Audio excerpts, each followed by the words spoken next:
మరీ ఇలా ఉన్నారేంట్రా బాబు, ఆఖరికి ఉల్లిగడ్డలు అమ్ముకునేటోళ్ళు కూడా మారట్లేదు. ఇక మ్యాటర్ ఏంటంటే పొద్దునే ఈ ఉల్లిగడ్డల ఆటో కనపడ్డది గైస్. అయితే మా మమ్మీ ఇంట్లో ఉల్లిగడ్డలు లేవనేసి తీసుకుందామనేసి బయటకు వచ్చిందనమాట. మరి మీరు కూడా ఇలా ఊర్లలోకి వచ్చినప్పుడు తీసుకుంటారా, లేకపోతే పెద్ద పెద్ద కిరాణా షాపుల్లో తీసుకుంటారా? ఏది బెస్ట్ అంటారు? ఇకపోతే ఈ అన్న గురించి చెప్పలేదు కదా. ఇక ఈ అన్న అయితే 4 కేజీలు 100 రూపాయలకి ఇస్తున్నాను అనేసి మైకి పెట్టుకొని తిరుగుతున్నాడు అనమాట.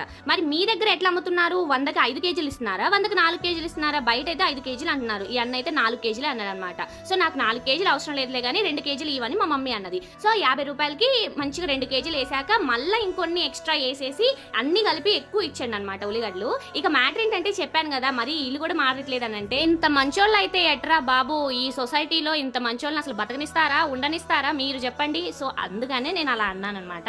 సో ఇట్లుండడమే చాలా అంటే చాలా మంచి. అలా మంచిది అన్నానంటే మీకు ఎక్కువ ఇచ్చారు కాబట్టి మంచిదని అన్నావు అక్క అని కూడా అంటారు మీరు. సో నేను దానికోసం అనలేదు, ఇలా ఇస్తేనే మళ్ళీ ఇంకొంతమందికి ఎక్కువ చెప్పుకొని మళ్ళీ ఈ అన్న దగ్గరే కొంటారు. అది తెలీదా మీకు? పోతే అన్నది మా మమ్మీదే ఫస్ట్ బోని అంటే ఈ రోజంతా సూపర్ గా బోని అవుతుంది చూడండి.